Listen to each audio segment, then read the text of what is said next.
곁에 있는 가족들 또 형제자매님들 한 번 더 인사하시겠습니다. 예수님의 이름으로 환영합니다. 예수님의 이름으로 사랑하고 축복합니다. 네, 이 찬양 인도하고 뭐 기도 인도하고 막 이랬더니만 항상 목이 좀 그래요. 근데 그게 좋은 것 같아요.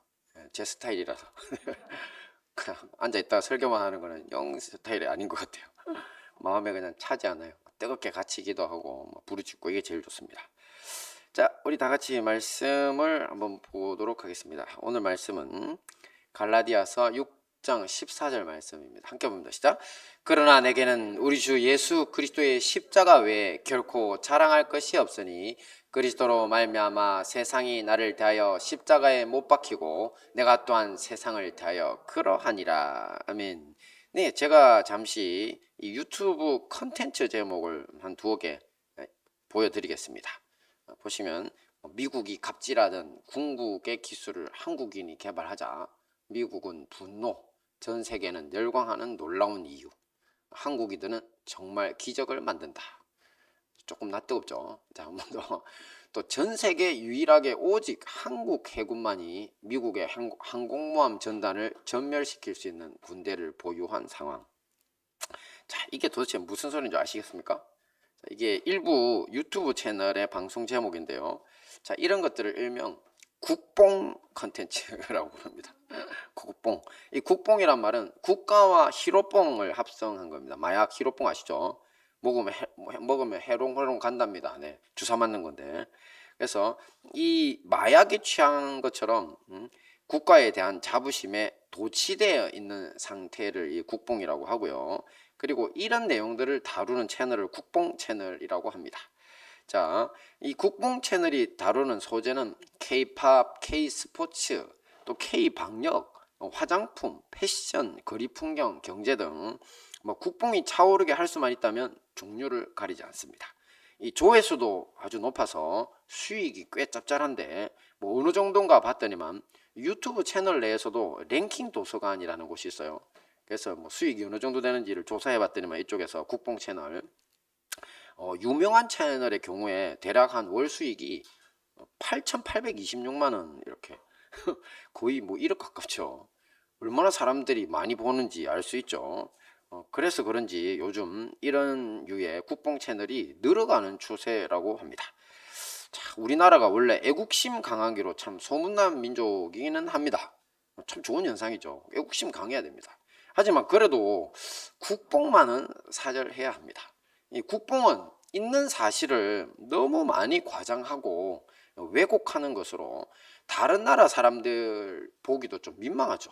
우리가 이제 국제 도시입니다. 서울 다 수도권 그러다 보니까 외국인들 참 많이 살아요. 그런 사람들이 유튜브 저런 국뽕들을 보면서 빠져있는 한국 사람들 보면 어떻게 생각하겠어요? 진짜 민망한 일이고, 또 우리나라의 좋은 면만 강조한 나머지 사실 우리가 좋은 면만 있는 건 아니잖아요.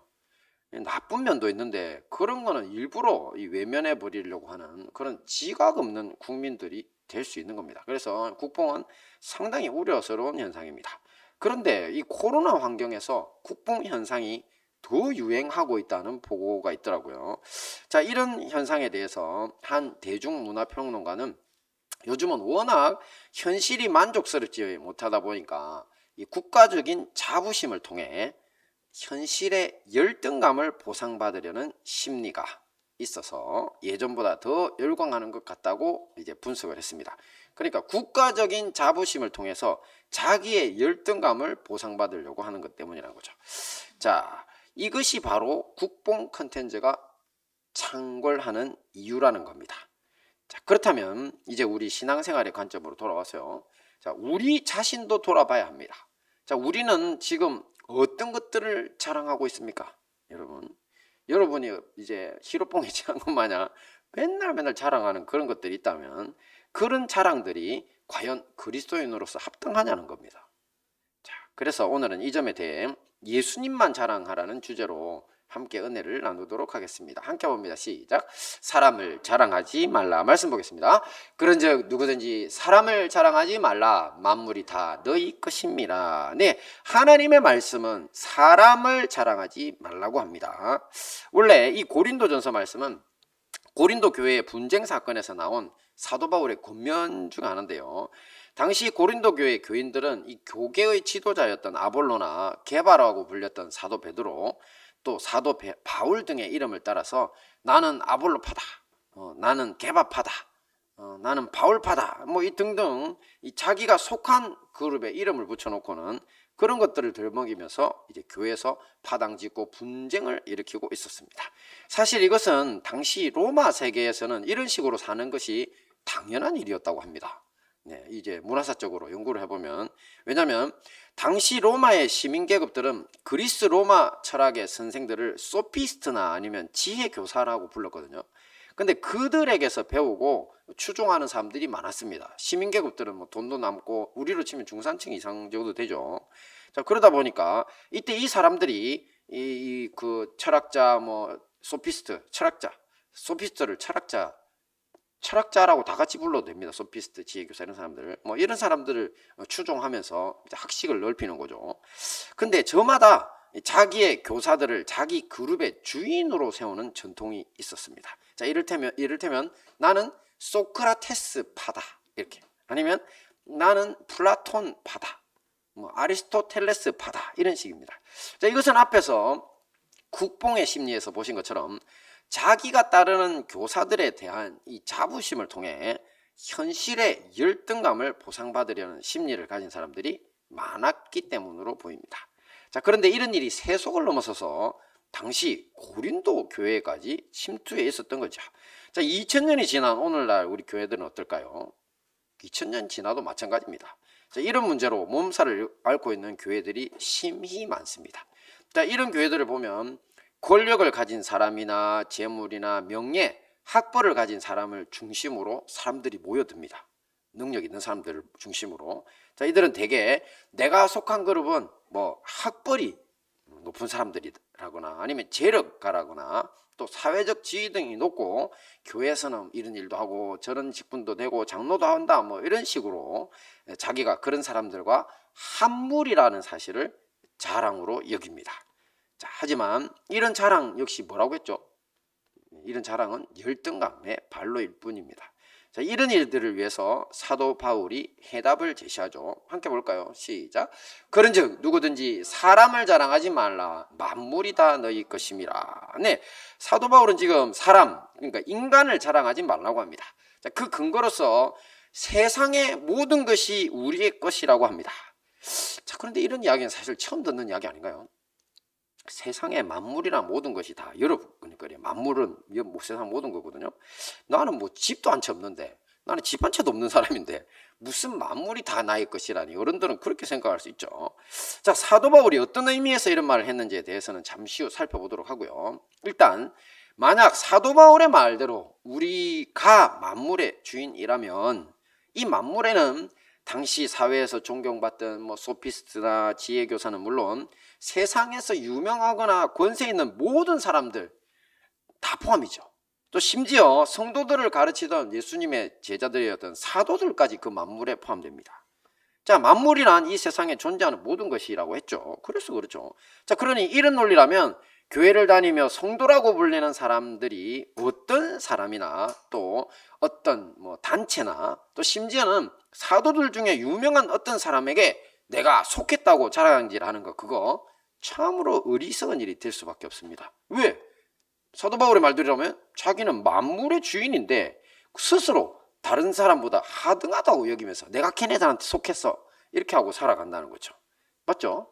자, 그렇다면 이제 사도 바울이 어떤 의미에서 우리가 만물의 주인이라고 했는지 의미를 한번 살펴보겠습니다. 함께 봅니다. 시작.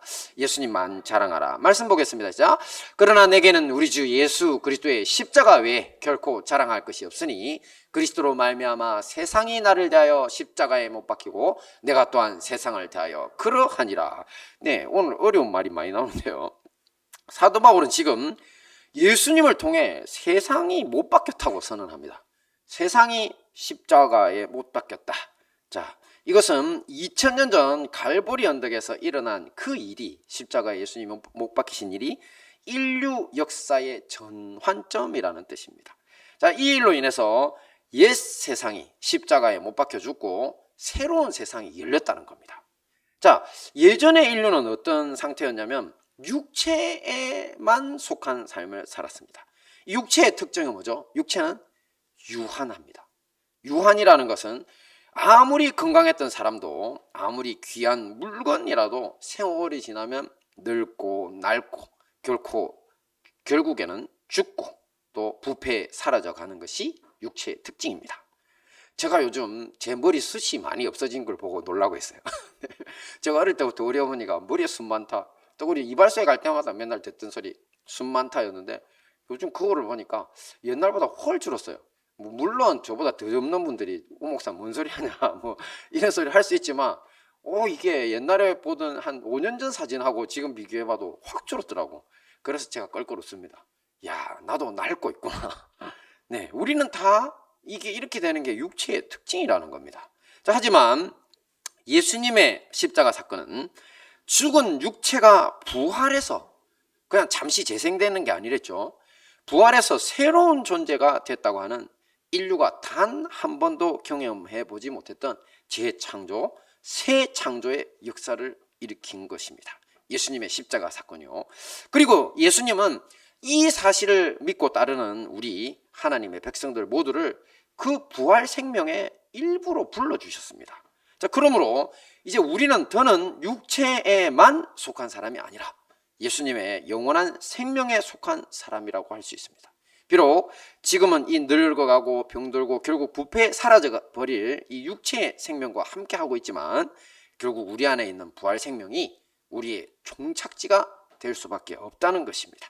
자, 이렇게 예수님의 부활과 함께 새 창조의 길에 접어든 사람들에게는 세상 자랑과 관련해서 나타나는 아주 중요한 특징이 하나 있습니다. 그게 뭐냐면 세상의 모든 것에 대해 열등감이 사라진다는 것입니다. 왜냐하면 세상의 재물이나 명예나 권력이나 이 모든 것들은 영에 속한 것이 아니라 육체에 속한 것입니다. 그래서 다 사라지고 없어져 버릴 것이지만 우리가 예수님 덕분에 얻게 된 부활 생명은요, 절대 낡지 않습니다. 썩지도 않을 것이며 새 창조의 생명에 속한 것이기 때문입니다. 생각해 보십시오, 여러분.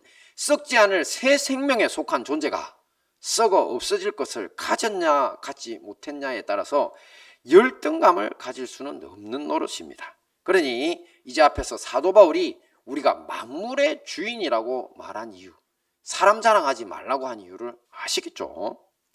자, 우리가 부활 생명으로 살면 더 이상 썩어 없어질 만물에게 굽신거리는 하등한 존재로 살 필요가 없기 때문이라는 겁니다.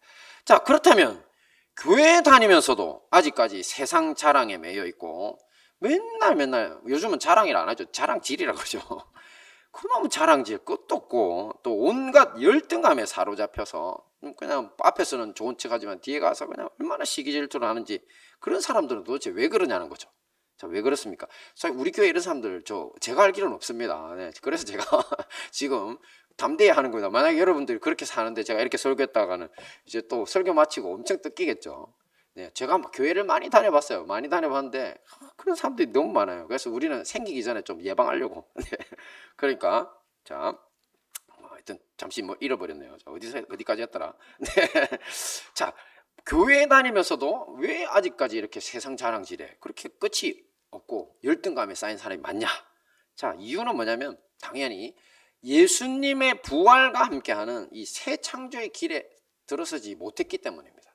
그 사람은 새 창조, 주님이 나눠주신 새 생명을 갖고 있지 못해요. 그게 아주 제일 확실한 거고요. 아니면 예전에는 그 길에 들어섰어요. 그 주님이 주신 부활의 생명을 붙잡았고 그 길을 잘 가고 있었는데 어느 날 이 유혹, 시련, 사람이 힘들어지면 이상하게 육체에 매달리는 게 인간이 좀 그런 게 있어요. 그러면서 이 육체와 시련의 길을 잃고 유혹과 시련의 길을 잃고 쓰러진 사람이라고 할 수 있습니다. 자, 말씀 한번 볼까요? 시작. 거짓 그리스도들과 거짓 선지자들이 일어나서 이적과 기사를 행해 할 수만 있으면 택하신 백성을 미혹해 하려 하리라. 그렇습니다. 우리는 유혹에 약한 인생이죠. 자, 그런 약점을 잘 알고 있는 사탄 마귀가 태초에 아담과 하와를 유혹한 것처럼 부활 생명을 소유한 우리도 계속 유혹하고 있다는 겁니다. 복음서를 보시면 이 사탄 마귀가 하나님의 아들 예수님도 미혹하려고 했던 걸 아시죠? 그죠? 시험하잖아요. 자기한테 절하라고까지 하잖아요. 다 준다고. 그러니 우리같이 이 연약한 사람들이 오죽하겠습니다. 오죽하겠습니까? 그죠? 그러므로 여러분 정신 차려야 합니다. 특별히 자신이 얼마나 이 세상에 속한 것을 많이 자랑하는지 자기를 돌아보라는 거죠. 혹은 못 가진 것에 대한 열등감을 가졌는지를 살펴보시면 많은 도움이 될 겁니다. 뭐 구체적인 예를 들면 우리의 배우자나 자식이나 재물이나 명품백이나 또 사귀는 잘난 사람들이나 뭐 더 자랑스럽고 뭐 혹은 그 반대로 그런 것들 반대로 내가 가진 것이 더 못난 것 같아서 열등감에 사로잡히는 시간이 많다면 그것은 예수님이 주신 부활 생명으로부터 우리가 멀어지고 있는 증거라는 것입니다. 자, 이런 때 어떻게 해야 될까요? 우리가 세상 자랑질에서 아니면 열등감에서 시달리고 있다면 주님께로부터 부활의 생명에서 멀어지고 있다는 증거입니다. 자, 해결책은 단 한 가지죠. 말씀 보겠습니다. 시작. 그러나 내게는 우리 주 예수 그리스도의 십자가 외에 결코 자랑할 것이 없으니 그리스도로 말미암아 세상이 나를 대하여 십자가에 못 박히고 내가 또한 세상을 대하여 그러하니라. 아멘. 그렇습니다. 예수님만 자랑하십시오. 그리고 끊임없이 나의 영적 진보를 막고 있는 세상의 모든 가치관, 또 세속적인 삶의 방식, 또 온갖 육적인 자랑거리들을 모두 십자가에 못 박아야 합니다. 그리고 새 창조의 길을 가는 것입니다. 자, 이렇게 우리가 돌이킨다면 이런 우리를 이번에는 예수님이 자랑스러워 하실 것입니다. 할렐루야. 자, 말씀을 정리하겠습니다. 오늘 하나님의 말씀은 자랑에 관해서 우리에게 두 가지 교훈을 줬습니다. 어떤 것을 줬습니까? 첫째, 사람을 자랑하지 말라. 그렇습니다. 이 세상 자랑은 보통 열등감에 대한 보상심리라고 그랬죠. 자, 우리는 만물의 주인인데 세상 것을 자랑하는 것은 스스로를 하등하게 만드는 어리석은 짓이라고 했습니다. 두 번째는요, 예수님만 자랑하라. 그렇습니다. 우리가 만물의 주인이라는 것은 예수님의 십자가 사건으로 우리가 그 부활 생명의 일부가 되었기 때문이라고 했습니다. 그리고 오직 예수님만 자랑함으로써 온갖 육적인 자랑거리들을 십자가에 못 박고 새 창조의 길을 걸어갈 수 있다고 했습니다. 이 모든 말씀으로 예수님만 자랑하며 승리하시는 우리 행복한 다니엘 교회와 형제교회 성도님들 되시기를 축원합니다. 아멘. 기도하겠습니다.